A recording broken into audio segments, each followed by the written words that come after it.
October 24th, 1944. Dawn breaks over the Palawan Passage. Through the morning mist, a massive silhouette cuts through dark waters. The heavy cruiser IJN Atago, pride of the Imperial Japanese Navy, leads a formation of 32 warships toward their destiny. On her bridge stands Admiral Takeo Kurita, observing the lightning sky with the practiced eye of a veteran commander. He commands the most powerful naval force Japan can still assemble. 5 battleships, 12 heavy cruisers, 15 destroyers. Their mission is clear: break through to Leyte Gulf, annihilate the American landing forces, turn the tide of a losing war. But beneath those dark water, death is already waiting. In 28 minutes, this mighty warship will become a tomb for 360 sailors. This is the story of those 28 minutes and the 5 hours of silent stalking that came before them. The year is 1944, and the Pacific War has reached its critical turning point. American forces are landing at Leyte in the Philippines. If they succeed, Japan will be cut off from the oil fields of Southeast Asia. The war will be lost, not in months, not in weeks, but in a matter of days. Operation SHO is Japan's answer, a desperate all-or-nothing gamble to destroy the American invasion fleet before they can establish their foothold. The plan is complex. 4 separate forces attacking simultaneously from different directions. Kurita's center force is the hammer, the killing blow, the strongest naval formation Japan has left. Leading this armada is Atago, a ship with a story, a ship with a soul, a vessel that has sailed through 14 years of triumph and tragedy, from the invasion of China to the attack on Pearl Harbor, from the catastrophe at Midway to the brutal battles in the Solomon Islands. 700 men call her home. Veterans who have survived when so many others have not. Sailors who know their craft. Warriors who understand the stakes. But there is a fatal flaw in Operation SHO: no air cover. None. Japan's carriers have been destroyed or stripped of their pilots. The skies belong to America now. Kurita's fleet is advancing into enemy-controlled waters without eyes in the sky, without fighters to protect them, without reconnaissance to warn them of danger. They are sailing blind into the unknown, and the unknown is about to strike. To understand what happens next, you need to know what Atago truly was. She was born in 1930 at the Kobe shipyard, the first ship of the Takao-class heavy cruisers, a symbol of Japanese naval ambition in an era when such symbols mattered. Her statistics told part of the story. Standard displacement, 13,400 tons. Length, 203 meters. Speed, 35 knots. Range, 8,000 nautical miles. But numbers alone could not capture what made her formidable. 10 203mm guns divided among 5 turrets, each capable of hurling 110-kilogram shells to a range of 30 kilometers. Fire control systems that could track targets in darkness. Armor plating that could withstand punishment from smaller vessels. Yet her most fearsome weapon was something else entirely. 8 Type 93 Long Lance torpedo tubes. The Long Lance was not just a torpedo, it was a technological marvel. A weapon that outranged and outperformed anything the Allies possessed. 40 kilometers of range, 500 kilograms of explosive power per warhead, oxygen propulsion that left no telltale wake. A weapon that had devastated American and British ships in the early war years. Atago had used them well. Too well. American sailors had learned to fear the night battles where Japanese cruisers unleashed these silent killers. But by October 1944, the war had changed. Japan was losing. Not slowly, not gradually, but catastrophically. The island fortresses were falling one by one. The merchant fleet was being decimated by American submarines. The carrier force had been shattered at the Philippine Sea in a massacre the Americans called the Great Marianas Turkey Shoot. Still, Japan fought on. Admiral Kurita embodied this stubborn determination. 55 years old, a career naval officer who had risen through the ranks in an era of rigid hierarchy and fierce competition. He had commanded destroyers in the 1920s, cruisers in the 1930s. Now, in the twilight of his Navy's existence, he commanded this massive fleet. His face bore the weathering of decades at sea, deep lines around the eyes from squinting into sun and storm, a mouth set in perpetual sternness, hair going gray at the temples. He carried himself with the dignity expected of his rank, but those who knew him well could see the weight of responsibility in his posture. This was his first major independent command, the mission that would define his legacy. Success could prolong the war, give Japan negotiating leverage, perhaps even turn the tide. Failure would open the road to Tokyo. The pressure was immense, unbearable. Yet he bore it with outward calm. On the morning of October 23rd, as his fleet assembled for the passage through Palawan, Kurita stood on Atago's flag bridge, reviewing the formation one final time. The massive battleships Yamato and Musashi held the center, each displacing 72,000 tons, each mounting 9 460mm guns, the largest naval rifles ever built. These were the super battleships designed to outfight anything the Americans could field. Around them, the heavy cruisers formed a protective screen. Atago leading the right column, Maya on the left, Takao and Shokai following behind. 10 ships in total, each a formidable combatant in its own right. The destroyers darted ahead and on the flanks, 15 ships serving as scouts and submarine screens. Fast maneuverable, but tragically under-equipped for the anti-submarine warfare that was about to be tested. Cruising speed 18 knots, fast enough to cover distance, slow enough to maintain formation and conserve fuel. The formation looked impressive, professional, ready, but it was built on a foundation of fatal vulnerabilities.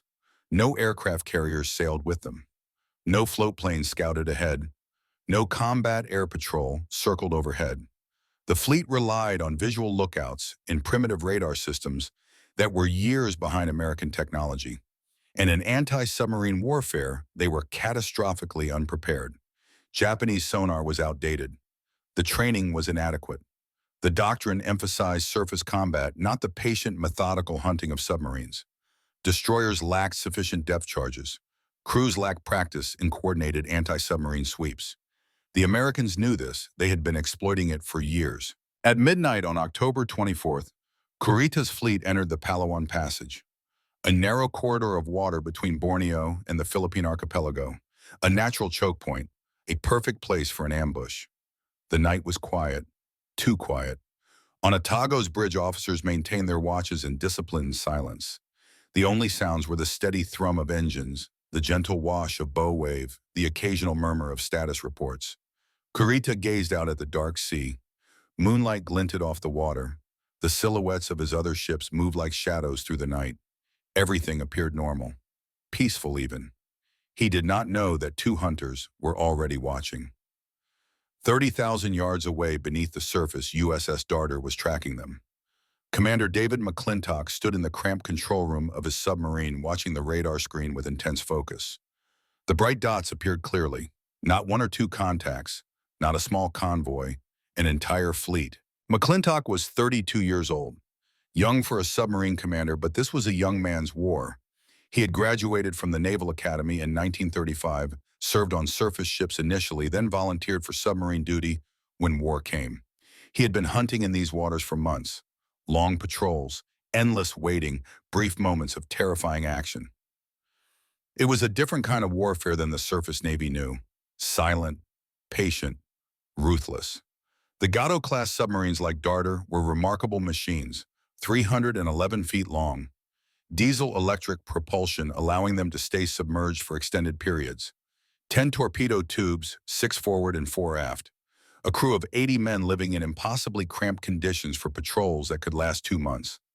Life aboard was difficult. The heat was oppressive. The air grew stale between surfacings. Fresh water was rationed. Fresh food ran out after the first week. Men slept in shifts, hot bunking, in tiny berths. But American submarines had become the most effective weapon in the Pacific. They had strangled Japan's merchant marine, cutting off the raw materials needed for war production. They had sunk warships from destroyers to carriers. They operated with near impunity in waters Japan once controlled. And now pure chance had delivered the greatest prize imaginable directly into McClintock's sights. He immediately contacted USS Dace, his Wolfpack partner, operating 10 miles to the south. Commander Bladen Claggett received the message with equal excitement. 2 submarines were better than 1. They could coordinate their attacks, cover for each other, maximize the damage. The 2 commanders quickly formed a plan. Shadow the Japanese fleet through the night. Stay at periscope depth. Maintain radio silence except for brief encrypted transmissions. Wait for dawn when visibility would improve. Then attack. This was the wolf pack tactic that American submarines had perfected. Not lone hunters, but coordinated teams working together to overwhelm enemy defenses. From 0016 hours until 0500 hours for nearly 5 hours, Darter and Dace maintained their silent vigil. They moved parallel to the Japanese formation. Starting 10 miles apart to cover maximum area, they gradually closed the distance as they refined their attack positions. By dawn, they had maneuvered to within 1,000 yards of each other, perfectly positioned on either flank of the enemy fleet. Inside Darter, the tension was palpable. The submarine crept through the water at periscope depth, only the thin tube of the periscope and the snorkel breaking the surface. Every movement had to be gentle, every command given in whispers. One loud noise, one mechanical failure, one careless mistake could alert the Japanese destroyers overhead. The temperature inside climbed to 40 degrees Celsius. No air conditioning could cope with the tropical heat, and the massive equipment and bodies packed into the steel cylinder. Sweat beaded on foreheads.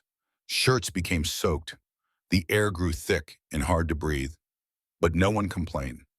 Every man understood the opportunity they had.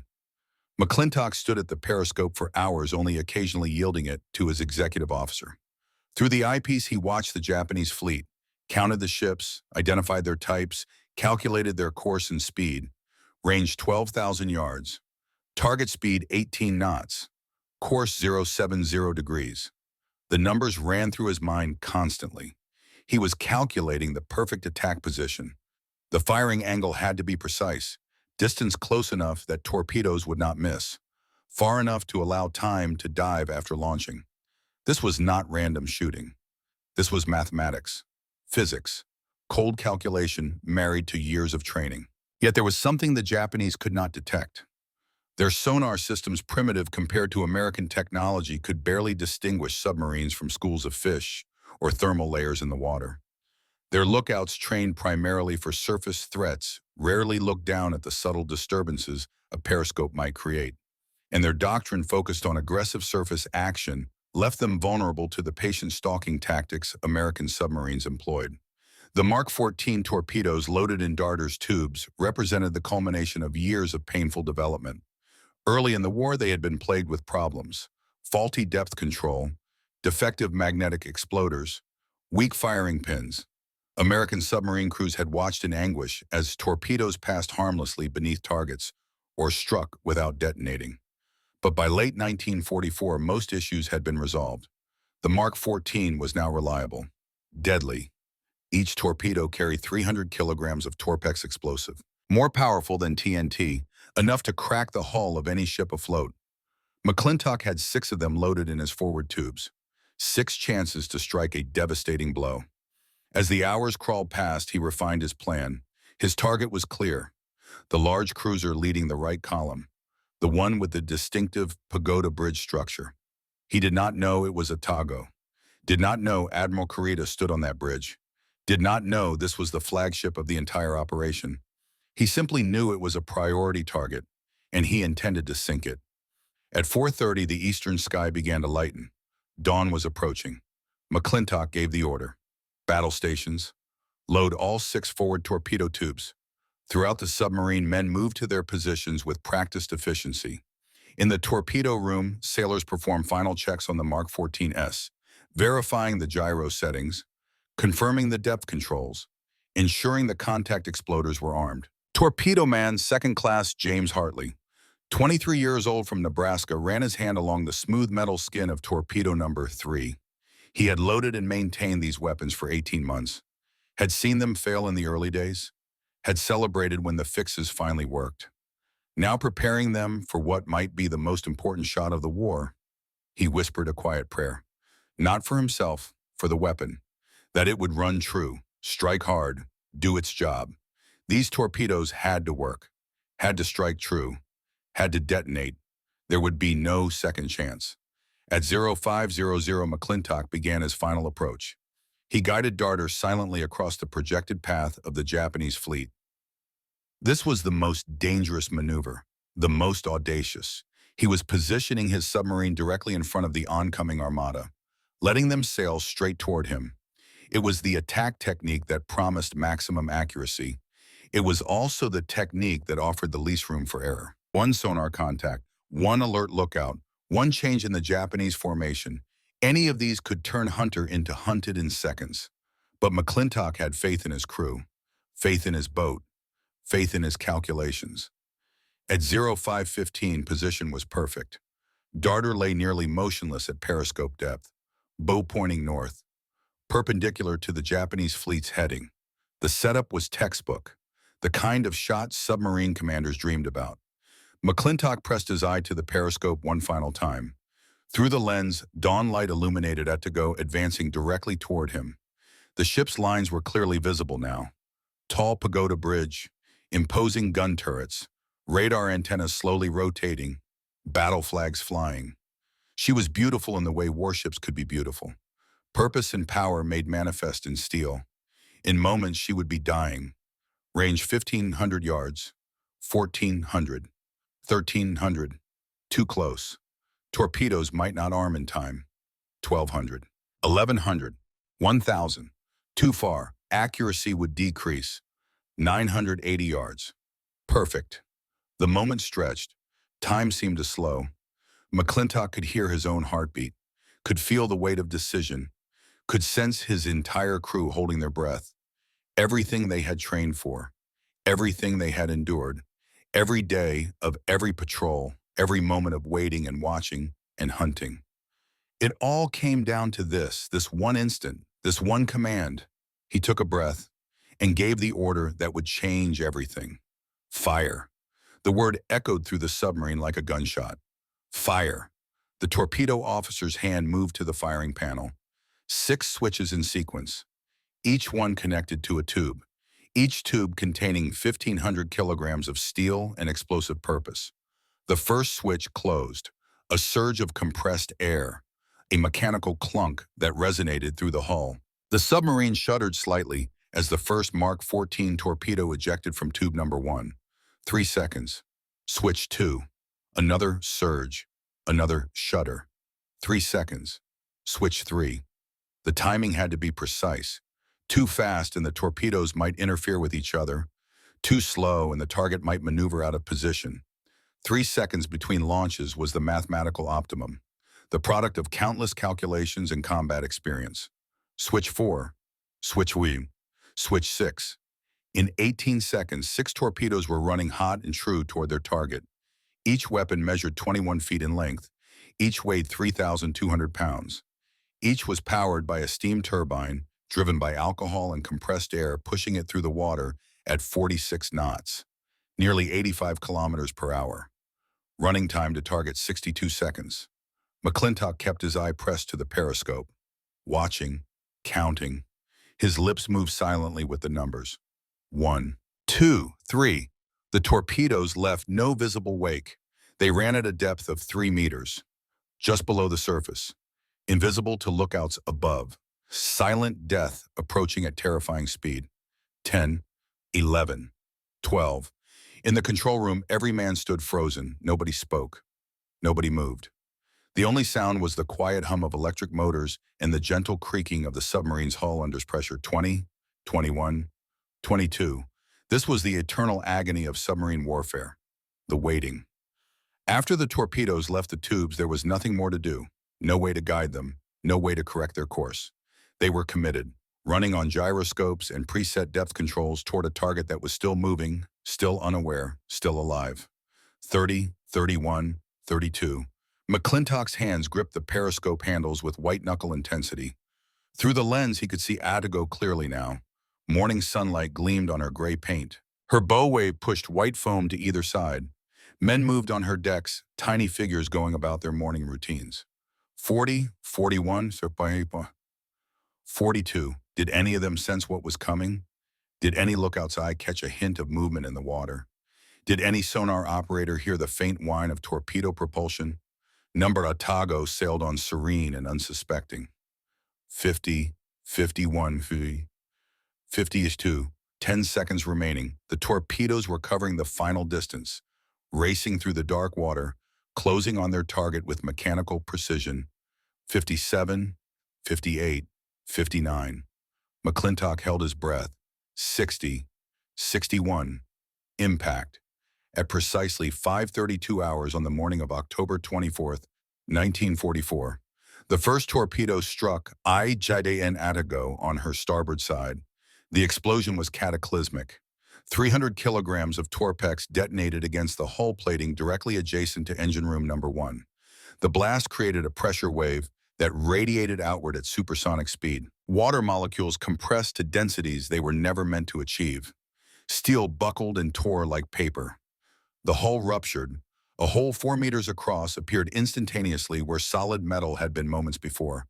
The ocean, under tremendous pressure at that depth, surged inward with the force of a battering ram.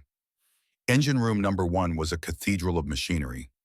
Massive turbines, reduction gears, propeller shafts, pipes carrying superheated steam, fuel lines, electrical conduits, and men, always men, engineers and mechanics who tended this mechanical heart with skills learned through years of training. The water hit them like a solid wall. There was no time to react, no time to comprehend, no time to scream. The pressure alone killed some instantly. Others were swept away by the current hurled against machinery with bone-breaking force. A few stationed near the upper levels had seconds to realize what was happening before the freezing water engulfed them. The compartment flooded completely in less than 20 seconds. 3 seconds after the first torpedo hit, the second exploded. This one struck engine room number 2. Same mechanism, same terrible efficiency, another massive hole, another surge of destroying water, another group of men drowned in darkness. 3 seconds more. The third torpedo. This one hit amidships near the base of the fire control tower. The explosion damaged the main electrical trunk lines that ran the length of the ship. Instantly, power failed throughout Atago. Lights went dark. Ventilation fans stopped. Communication systems died. The ship was plunged into chaos and blackness, and still the torpedoes kept coming. The fourth and final hit came 3 seconds later, striking aft of the engine rooms. Another breach, another flood, another compartment lost. 4 torpedoes, 4 hits, 12 seconds of destruction. McClintock, still watching through the periscope, saw the massive columns of water shoot skyward. Each explosion lifted thousands of tons of seawater into the air, creating geysers 20 meters high that caught the morning light and turned it into brief rainbows before crashing back down. Flames followed. Ruptured fuel tanks spilled oil into the flooded compartments. The oil met hot machinery. Ignition was instantaneous. Fire spread across the water's surface, creating an inferno in spaces that were simultaneously flooding and burning. Black smoke began pouring from Atago's hull. Not from one location, from multiple wounds along her starboard side. The smoke rose in thick columns, marking her position for miles around. Through his periscope, McClintock watched with professional satisfaction. He muttered to himself, barely audible, "We hit a big fish." He had no idea how big. No idea that he had just struck the flagship. No idea that he had put an admiral in the water. No idea that he had thrown an entire battle plan into chaos. He simply knew he had done his job. Done it well. Delivered a killing blow to a major Japanese warship, but his work was not finished. Not yet. He had to ensure his own survival. Had to get Darter away before the Chinese destroyers came hunting. Emergency dive. Take her down to 300 feet. Rig for depth charge attack. Silent running. The commands came quickly. The crew responded instantly. Darter's nose tilted downward. Her electric motors pushed her deeper into the protective darkness of the ocean depths. Behind her, Atago was dying. On the bridge of the stricken cruiser, Admiral Kurita was thrown against the chart table by the force of the first explosion. The impact came without warning. One moment he was standing calmly watching the dawn. The next, the world became violence and chaos. The deck heaved beneath his feet. The entire ship shuddered as if struck by a giant's fist. Kurita's binoculars flew from his hands. Glass shattered. Charts scattered. Officers stumbled and fell. Before anyone could react, the second explosion hit. Then the third.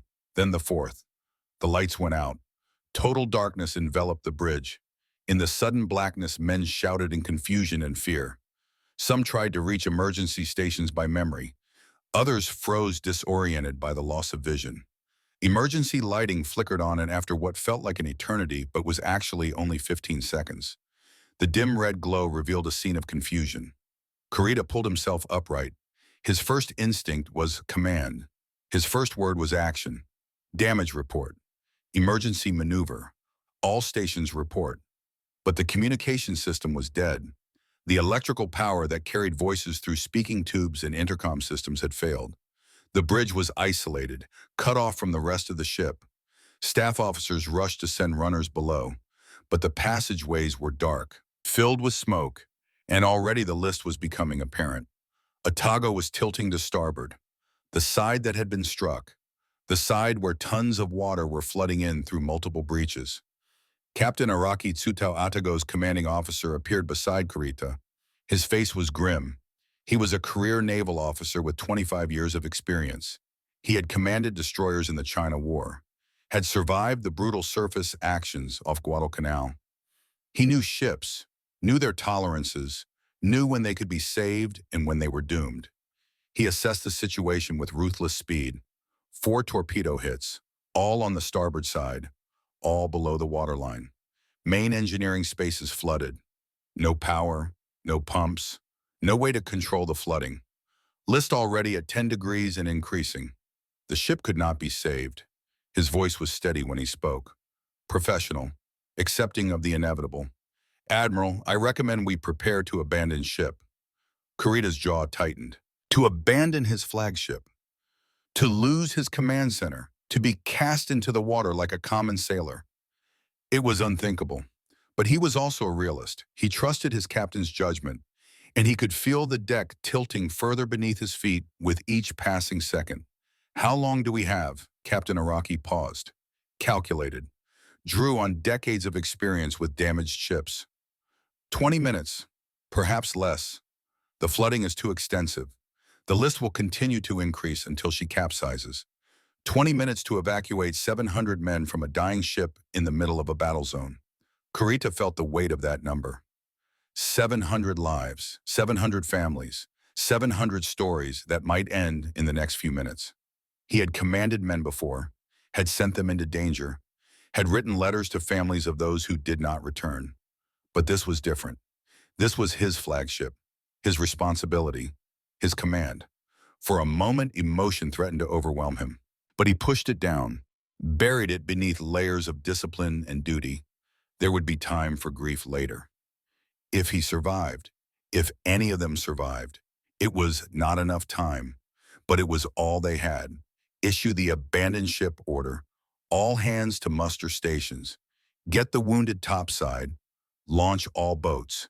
The orders went out, not through electrical systems, but through human voices.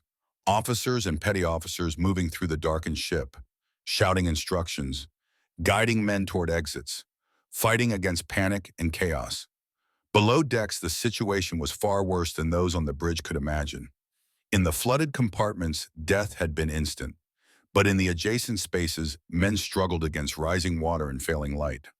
Watertight doors had been sealed as soon as the torpedoes hit following standard damage control procedures. This prevented the flooding from spreading, but it also trapped men in compartments that were slowly filling with water. Some hammered on sealed doors begging to be let through. Others searched desperately for alternative exits. A few sat quietly accepting their fate with the stoic resignation that Japanese military culture demanded. The darkness made everything worse. Emergency lights provided only dim illumination. Many passages were completely black. Men felt their way along bulkheads moving by touch and memory. Some became disoriented in the maze of corridors, turned the wrong direction, found themselves at dead ends. The smoke was equally deadly. Fires burned in multiple locations where fuel oil had ignited. The smoke had no natural escape route with the ventilation systems dead. It accumulated in compartments and passageways thick and choking. Men coughed and gasped. Some collapsed from smoke inhalation before they could reach fresh air. And always the list was increasing. At 0537, 5 minutes after impact, it reached 18 degrees. Walking became difficult, running nearly impossible. Everything loose began sliding to starboard. Tools, equipment, furniture, bodies. In the sickbay, medics struggled to evacuate wounded men. Some injuries were from the torpedo impacts, broken bones from being thrown against machinery, burns from steam and fire. Others were casualties from previous operations still recovering in the ship's hospital spaces. Carrying stretchers up tilted ladders through smoke-filled darkness was nearly impossible. Some of the wounded, understanding the situation, insisted they be left behind. Others fought with desperate strength to reach the upper decks in survival. The crew's discipline remained remarkable.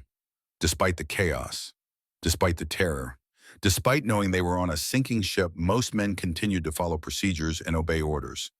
This was the product of years of training, of a military culture that prized obedience and duty above individual survival. But discipline could not overcome physics, could not seal hull breaches, could not pump water from flooded compartments, could not reverse the inexorable tilt of a dying ship. On the main deck, chaos reigned. Sailors emerged from below like souls escaping the underworld. Their faces were blackened with smoke, their uniforms soaked with water and fuel oil. Some were injured, supported by shipmates. Others moved in shocked silence, unable to process what was happening. The lifeboats presented their own problem. They hung in davits along the ship's sides, designed to be lowered when the ship was level. But with Atago listing 18 degrees to starboard, the portside boats hung outward away from the hull, nearly impossible to reach. The starboard boats pressed against the ship's side, jammed in their davits. Some sailors managed to free a few boats. Others, seeing the difficulty, simply jumped into the water. From a listing deck, it was already a drop of several meters. Some landed well. Others struck the water badly, injuries adding to their problems. The fuel oil was spreading. Ruptured tanks continued to leak their contents into the sea. The oil formed a thick slick around the ship, black, viscous, clinging to everything it touched. Men who entered the water became coated in it. It burned eyes, clogged nostrils, made breathing difficult. And then the oil ignited. Fire on water is a special kind of horror. The flames spread across the surface of the oil slick, creating a barrier between the sinking ship and potential safety. Men in the water had to swim through this barrier, had to hold their breath and dive beneath the flames, had to emerge on the far side gasping and choking, hoping they had gotten far enough away. Not all succeeded. Some, exhausted from the swim, surfaced too soon, found themselves surrounded by fire. Their screams were brief, terrible, then silent. Admiral Kurita stood on the tilting bridge watching his men struggle for survival. He had delayed his own departure, ensuring as many crew members as possible had time to evacuate. But Captain Araki was insistent. The admiral had to leave, had to survive, had to continue commanding the fleet. The ladder down to the deck was damaged, twisted by the explosions in the list. Kurita, though 55 years old and not a young man, had to climb down using rope, hand over hand, fighting against the angle of the deck, fighting against exhaustion and stress. He made it, reached the main deck, moved toward the railing. The drop to the water was significant now, perhaps 15 meters. The ship was sinking by the bow, listing further. Every second that passed made the situation worse. Around him, the last of his staff officers prepared to abandon ship. Some tied life preservers more tightly. Others removed boots and equipment that would weigh them down. A few said quiet prayers. Kurita looked back at his ship one final time. Atago had been his flagship for mere weeks, but she represented everything he was fighting for: pride, duty, the honor of the Imperial Japanese Navy. Seeing her die was like losing a piece of himself. But there was no time for sentiment, no time for regret, only time for survival. He climbed over the railing, positioned himself, and jumped. The fall seemed to last forever, wind rushing past, the dark water rising to meet him. Then impact, cold shock, submersion, disorientation. He kicked upward, broke the surface, gasped for air, and immediately realized his situation. He was in the oil slick. The thick black coating covered everything. His uniform, his face, his hair. It stung his eyes. He could taste it in his mouth. Bitter, toxic, suffocating.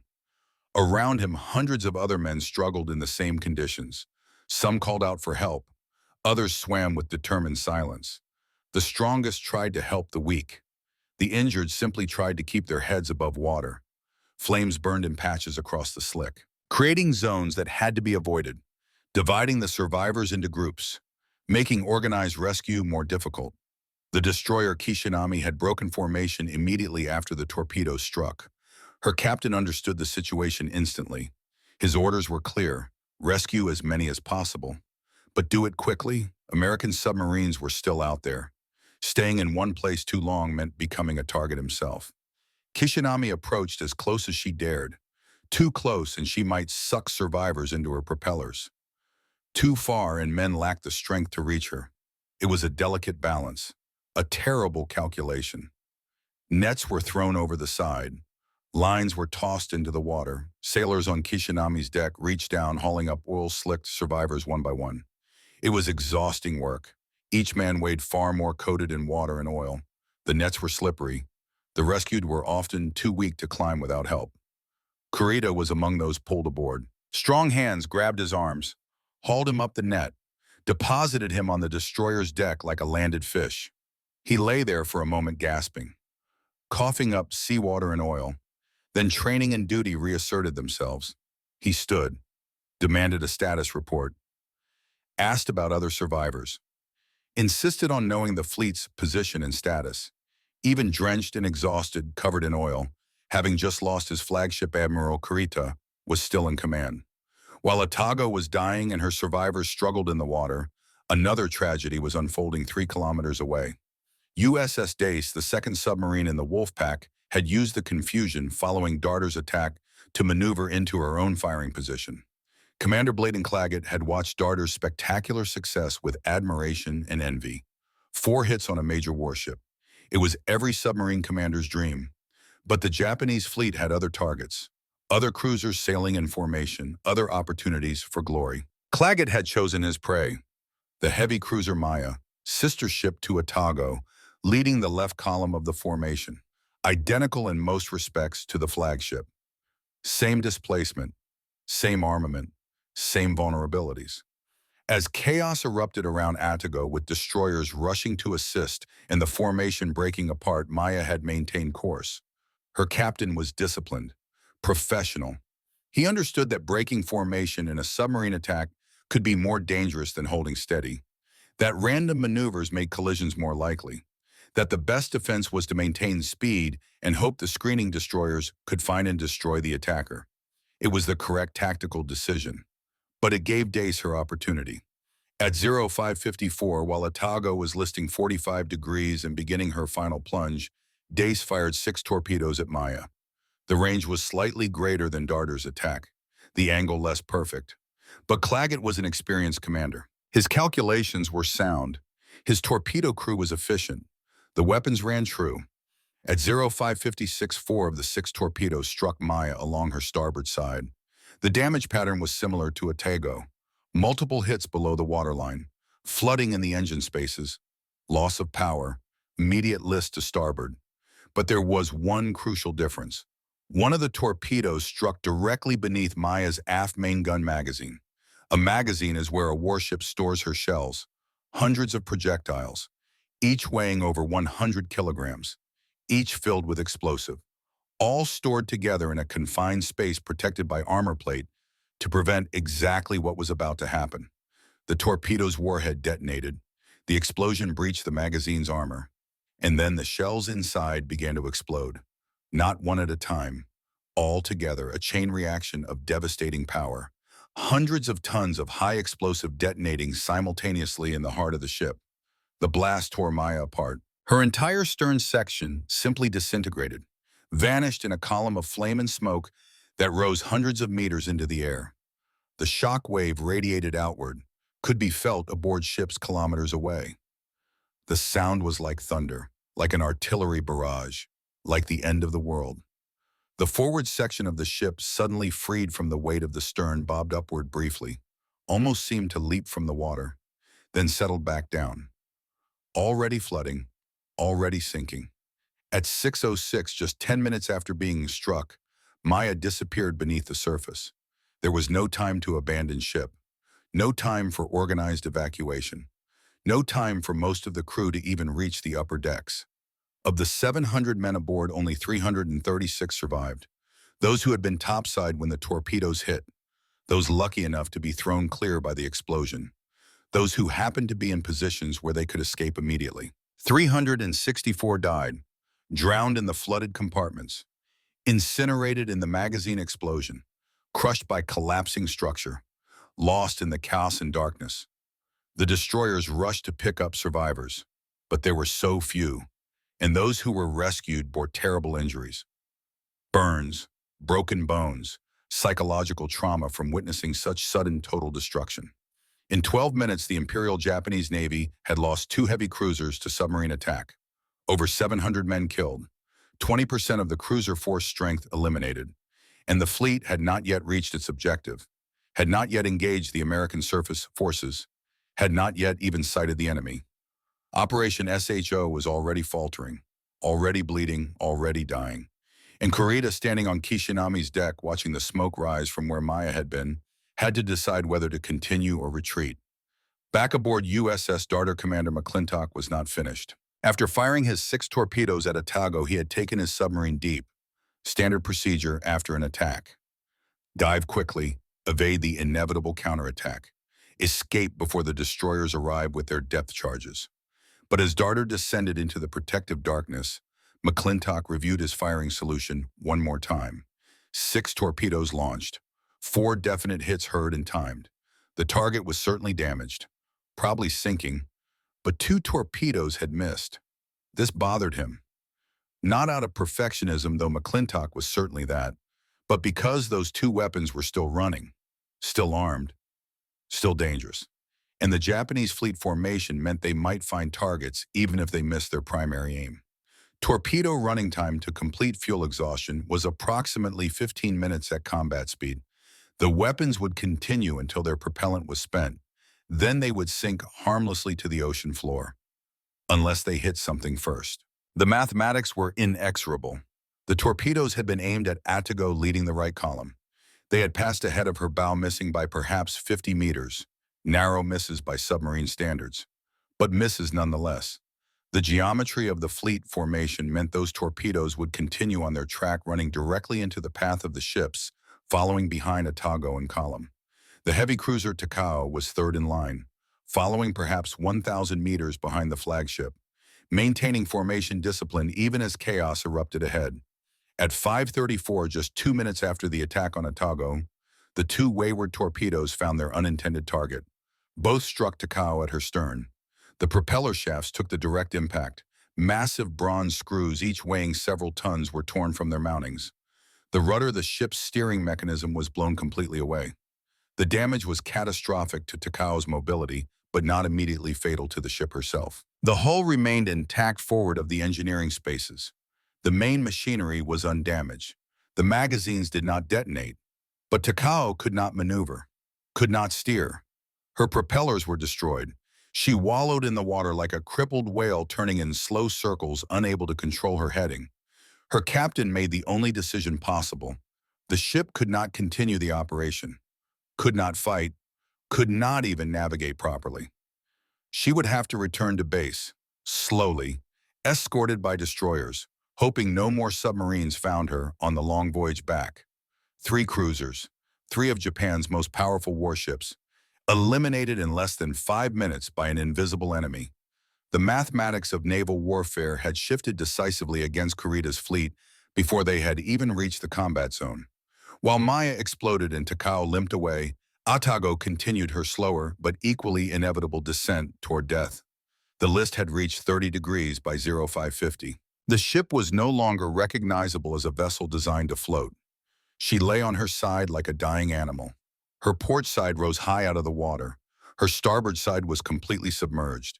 Seawater continued to pour through the 4 massive torpedo holes, flooding compartment after compartment in a spreading wave of destruction. The survivors who had managed to escape were scattered across hundreds of meters of ocean. Some clung to debris. Others wore life preservers and simply floated, watching their ship die. Many were still swimming away, trying to put distance between themselves and the suction that would occur when she finally went under. From the water, Atago's death was visible in terrible detail. The massive hull, usually hidden below the waterline, was now exposed. Red anti-fouling paint that normally prevented marine growth gleamed in the morning light. Barnacles and marine organisms that had attached during months at sea were clearly visible. The perspective was wrong. Unnatural. Ships were not meant to be seen from this angle. The gun turrets, each weighing hundreds of tons, were now tilted at impossible angles. The bolts and mechanisms that held them in place groaned under stresses they were never designed to bear. One turret, the aft, most finally gave way. The massive structure tore free from its mounting and slid down the tilted deck, gouging metal, leaving a trail of destruction before plunging into the water with a tremendous splash. At 5:57, the list reached 45 degrees. This was the point of no return, the angle at which a ship's stability calculations became meaningless. The weight distribution that kept her upright no longer functioned. Gravity had won. The bow began to dip, not quickly, but with relentless certainty. The forward sections were flooding now. The torpedo damage had weakened watertight doors. Seals failed under pressure. Water that had been confined to specific compartments found new paths through the ship. Men still trapped below could feel the change. The angle of the deck shifted. What had been a wall became a floor. What had been a floor became a wall. Orientation became meaningless in the darkness. Some gave up trying to escape. Others fought to the last, clawing their way toward any light, any air, any hope. At 0558, Atago rolled past 60 degrees. The port side rose nearly perpendicular to the water surface. The red-painted bottom of the ship was clearly visible, the part normally submerged underwater. The remaining sailors still on the ship hurriedly jumped into the sea. But with such a list, the distance from deck to water was tens of meters. Many were injured upon hitting the water. At 0559, the final minute arrived. The list exceeded 70 degrees. The entire ship now lay nearly completely on its side. Then she began to roll completely inverted. The bottom of the hull, never meant to see daylight, turned toward the sky. The massive propeller shafts were visible. The rudder posts, the underwater hull plating, everything painted red to prevent corrosion and fouling. For a brief, surreal moment, the ship hung suspended, completely upside down. A 200-meter-long steel cylinder floating bottom up in defiance of logic and physics. Then the bow dipped sharply. The stern rose, and Atago began her final plunge. At precisely 628 minutes after the first torpedo struck IJN, Atago slipped beneath the surface. The bow went first, diving downward at an increasingly steep angle. The stern rose higher and higher until it pointed almost vertically at the sky. The massive bronze propellers, which had driven this ship across tens of thousands of miles of ocean, turned slowly one last time in the air. Then they too descended into the depths. The suction was powerful. Water rushed into the void left by the sinking hull. Debris and floating wreckage were pulled downward. Some survivors, despite their efforts to swim clear, were caught in the current and dragged under. They struggled against forces far beyond human strength. Some managed to fight free and resurface. Others did not. As Atago sank, air trapped inside the hull escaped through any available opening. Massive bubbles erupted on the surface, hundreds of them, creating a churning, boiling patch of water that marked the ship's grave. Oil continued to rise. Fuel from ruptured tanks followed the ship down for a time, then broke free and ascended. The spreading slick stretched for miles, black and iridescent, a stain on the ocean that would persist for days. And then silence. The bubbles stopped.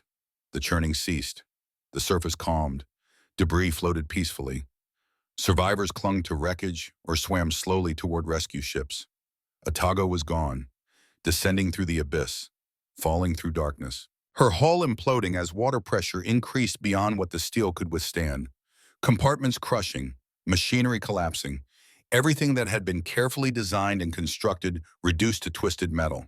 She would fall for nearly 30 minutes before finally settling on the ocean floor at a depth of 4,200 meters. There she would remain, undiscovered, undisturbed, a tomb for 360 sailors who would never go home. The rescue operations continued for hours. Kishinami and other destroyers crisscrossed the area, picking up survivors from both Atago and Maya. The work was exhausting, dangerous.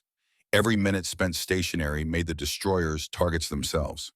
But Japanese naval culture demanded that no man be left behind if rescue was possible. The survivors came aboard in terrible condition, coated in oil, suffering from exposure. Some had been in the water for over an hour. Hypothermia was setting in despite the tropical climate. Exhaustion, shock, Injuries ranging from minor cuts to severe burns and broken bones. Medical personnel worked frantically. The destroyer's sick bays were overwhelmed. Wounded men were laid on every available surface. The decks, the passageways, anywhere there was space. Bandages, morphine, saline solution. All the supplies ran low quickly. There were simply too many casualties. Some men died after being rescued, their injuries too severe, their exposure too prolonged.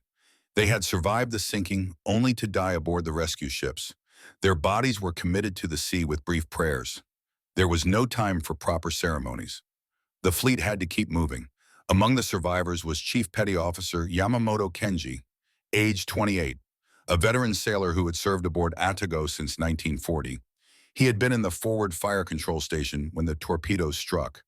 The explosion had thrown him against a bulkhead, broken 3 ribs, given him a concussion. But he was alive. He had made it topside, had jumped into the water, had swum through the oil and fire, had been pulled aboard Kishinami barely conscious. Now lying on the destroyer's deck, wrapped in a blanket, he stared at nothing. His mind replayed the events in endless loops. The explosions, the darkness, the screams of men trapped below, the sight of his ship rolling over and sinking. He thought of his friend, engineering petty officer Tanaka. They had served together for 3 years, had survived battles from Guadalcanal to the Philippine Sea. Tanaka had been on watch in engine room number 2 when the torpedoes hit. Yamamoto knew with absolute certainty that Tanaka was dead, drowned in that flooded compartment, unable to escape. The watertight door had been sealed. It was procedure, the right decision to save the ship, but it had condemned everyone inside. This was the mathematics of survival at sea. Some lived, some died. The decisions were made by physics, in timing, and blind chance. Being in the wrong compartment at the wrong moment meant death. Being 1 deck higher or 1 minute faster meant survival. There was no justice in it, no fairness, just brutal arithmetic. Seaman Nakamura Hiroshi, age 19, had been assigned to the ship only 3 months earlier. This was his first major operation. He had been terrified during the torpedo attack, had frozen in panic until an older sailor had physically dragged him toward an exit. That sailor, whose name Nakamura did not even know, had saved his life. But the sailor himself had not made it out. Nakamura sat on Kishinami's deck, hugging his knees, shaking despite the blanket around his shoulders. He looked younger than 19, looked like a child. His eyes were wide with shock. He kept mumbling the same words over and over. I should have died. I should have died. A petty officer himself, oil-stained and exhausted, sat beside him, put a hand on his shoulder, spoke quietly. You lived because someone chose to save you. Honor that choice. Live well. That is how you repay the debt. Lieutenant Sato Takeshi had been the officer of the watch on Atago's bridge. He had survived because his duty station was above decks. He had followed Admiral Kurita into the water, had helped pull other men from the sea onto life rafts before being rescued himself. Now he stood at Kishinami's railing, staring back at where Atago had gone down. The oil slick was still visible. Debris still floated, but the ship herself was gone, erased from the surface as if she had never existed. Sato was 32 years old, a graduate of the Naval Academy, a professional officer from a family with 3 generations of naval service. He had expected to command his own ship someday, perhaps to reach flag rank as his grandfather had, but Japan was losing the war. He knew this even if he could not speak it aloud. Too many ships sunk, too many aircraft destroyed, too many trained men dead. The Americans were stronger every day. Japan grew weaker. Atago's sinking was not an isolated tragedy. It was a symbol, an indication, a proof of what everyone knew but few acknowledged. The Imperial Japanese Navy was dying, ship by ship, battle by battle. The end was approaching. Standing on that destroyer's deck, watching the oil slick spread, Sato felt the weight of that knowledge settle on him like a physical burden. They would continue fighting. Duty demanded it, but the outcome was no longer in doubt. On Kishinami's bridge, Admiral Kurita stood wrapped in a borrowed blanket, his uniform still dripping oil-fouled water onto the deck. Around him, staff officers who had escaped the sinking gathered to provide status reports. The numbers were devastating. Atago sunk. Maya sunk. Takao crippled and withdrawing. 696 men dead or missing. 20% of the fleet's cruiser strength eliminated, all before reaching the combat zone. All from an enemy they had not even seen. The flagship was gone. The command center was destroyed. All the communication equipment, the battle plans, the coded signal books, the intelligence summaries. Everything now rested in eternal darkness below. Kurita would have to transfer to another ship to continue commanding. The battleship Yamato was the logical choice. The largest, most powerful vessel in the fleet, well equipped for command functions. But the transfer would take time, hours, during which the fleet would lack centralized control. Some of his staff officers were advocating withdrawal. The losses were already severe. They had lost the element of surprise. American submarines clearly controlled these waters. Proceeding meant risking further attacks, perhaps losing more ships before even reaching the enemy surface forces. The strategic argument for withdrawal was sound. Preserve the fleet, live to fight another day. Do not throw away Japan's remaining naval strength in a desperate gamble. But Kurita knew the larger context. Operation SHO was not just another battle. It was Japan's last realistic chance to influence the war's outcome. The Philippines were the key to everything. Control of Southeast Asia, access to oil and resources, the ability to continue fighting. If the American landing at Leyte succeeded, Japan would be cut off, isolated, defeated not through any single catastrophic battle, but through slow strangulation. The merchant fleet was already decimated by submarine attacks. Fuel was scarce. Raw materials were running out. This operation was the final throw of the dice, the last gamble. If they withdrew, now there would be no second chance. He thought of the men who had just died. 360 on Atago alone. Young sailors and veteran officers, men with families, men with dreams, men who had trusted him to lead them. Their sacrifice had to mean something. Could not be wasted. If he turned back now, they would have died for nothing. The thought was unbearable.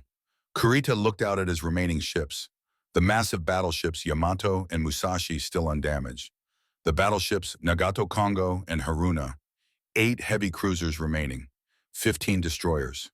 It was still a formidable force, still capable of inflicting tremendous damage if they reached the American transports at Leyte Gulf.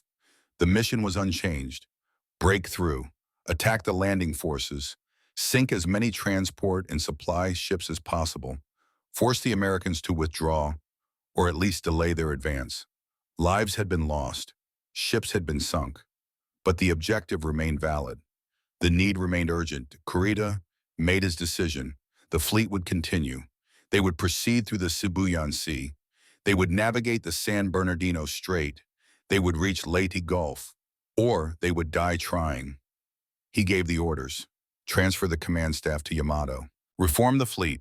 Increase speed to 24 knots. Implement aggressive anti-submarine zigzag patterns. Continue the operation. The staff officers acknowledged the orders without comment. Some looked relieved. Others looked resigned. All understood the implications. They were committed now. The course was set. At 1000 hours, 4 hours after Atago sank, Kurita climbed aboard the battleship Yamato. The massive super battleship displacing 72,000 tons, mounting the largest guns ever put to sea, became the new flagship. From Yamato's towering bridge, the highest point on any warship in the world, Kurita looked out over his fleet. They were reforming, taking new positions, preparing to continue the advance. Behind them, an oil slick marked where Atago lay in her watery grave. Ahead, unknown dangers waited. American submarines, American aircraft, American surface forces, each capable of inflicting more losses, more deaths, more defeats. But the fleet sailed on, driven by duty, by honor, by the desperate hope that somehow against all odds they might still achieve their objective. What Kurita did not know, could not know as he stood on Yamato's bridge that October morning, was that the worst was yet to come. That very afternoon, 300 American aircraft would find his fleet in the Sibuyan Sea. Wave after wave would attack. The super battleship Musashi, thought unsinkable sister to Yamato, would absorb 19 torpedo hits and 17 bomb strikes. She would fight for 5 hours before finally succumbing. Over 1,000 men would die with her. The attacks would continue all day. Relentless. Overwhelming. The kind of air power Japan could no longer match or counter. Ships would be damaged. Men would be killed. The fleet would be bloodied and battered before ever reaching its objective. But Kurita would press on, through the San Bernardino Strait, through the night, toward Leyte Gulf and the American landing forces. And then in the early morning hours of October 25th, something unexpected would happen, something that military historians would debate for decades afterward. Off the island of Samar, Kurita's battered but still powerful fleet would encounter a group of American escort carriers. 6 small carriers, 7 destroyers, and destroyer escorts. Ships designed for anti-submarine work and convoy protection. Ships that had no business fighting battleships. The Americans should have been annihilated. The math was simple, overwhelming, inevitable. But the Americans fought with desperate courage. Destroyers charged battleships in suicidal torpedo runs. Aircraft armed with depth charges attacked because they had no armor-piercing bombs. Carriers made smoke and ran. The confusion was total. And Kurita, exhausted from 3 days of combat, having lost his flagship, and thousands of men, facing what his radar told him was a much larger force than it actually was, would make the most controversial decision of his life. He would order a withdrawal, would turn his fleet around, would retreat back through San Bernardino Strait without ever reaching the transport anchorage at Leyte Gulf, without accomplishing the mission that had cost so many lives. Historians would argue forever whether he made the right choice, whether continuing would have meant victory or simply more casualties, whether the sacrifice of Atago's crew and all the others would have been vindicated or compounded. Kurita himself would spend the rest of his life defending that decision, explaining, justifying, never quite able to escape the shadow of that moment. But on this morning, standing on Yamato's bridge watching his fleet reform, he still believed victory was possible, still believed his ships could turn the tide, still believed the sacrifice of Atago's 360 sailors would have meaning. 28 minutes had changed everything. But the war was not over. The battle was not done. History was still being written. In the darkness below, 4,200 meters down, Atago waited, silent, still, settling into the mud and silt of the ocean floor, her hull broken by the immense pressure, her compartments crushed, her guns pointing at nothing, her engines cold forever. Around her in the wreckage field lay the artifacts of 700 lives, personal effects, photographs, letters never sent, diaries never read, all the small things that made these men individuals, all now scattered across the sea floor. The bodies of 360 sailors remained with the ship, some still at their duty stations, others trapped in sealed compartments, all now at rest in the eternal darkness of the deep ocean. For 71 years, Atago would remain undiscovered, a mystery, a legend, a ship that had simply vanished from the surface of the sea. Then in 2015, deep-sea explorers using modern sonar and submersible technology would finally locate her, would find her broken hull, her scattered debris, her silent guns still pointing defiantly at an enemy long departed. The discovery would bring closure to some families, would answer questions that had lingered for decades, would provide physical evidence of what had been until then only words in history books. But the story of those 28 minutes had never been forgotten, told and retold in naval academies, studied by submarine commanders, analyzed by military historians. A lesson in the mathematics of naval warfare, a testament to courage on both sides, a chapter in the greatest conflict humanity has ever known. The Battle of Leyte Gulf would become the largest naval battle ever fought. 4 separate engagements over 3 days, involving hundreds of ships, tens of thousands of men, losses that would cripple the Imperial Japanese Navy beyond recovery. Japan would lose 4 carriers, 3 battleships, 10 cruisers, and 9 destroyers. Over 12,000 sailors would die. American losses, though significant, would be far less. The balance of naval power in the Pacific would shift decisively and permanently. The war would continue for another 10 months, but Japan's ability to wage offensive naval operations would end at Leyte. From that point forward, they would fight a defensive battle, retreating, surviving, hoping for negotiated peace that would never come. Commander David McClintock would be awarded the Navy Cross for his attack on Atago. He would survive the war, retire as a rear admiral, and live until 1976 carrying with him the memory of that perfect dawn attack in Palawan Passage. The crew of USS Darter would be rescued after their submarine ran aground days later while pursuing another target. Every man would survive, would go home, would tell the story of the night they sank a Japanese flagship. Chief Petty Officer Yamamoto Kenji would survive the war, would return to Japan to find his hometown destroyed by American bombing, would rebuild his life in the ruins of empire, would never speak of Atago except to say that he had been there when she died. Seaman Nakamura Hiroshi would carry the guilt of survival for the rest of his life, would honor the memory of the unknown sailor who saved him by living well, by raising children, by teaching them about duty and sacrifice in the true cost of war.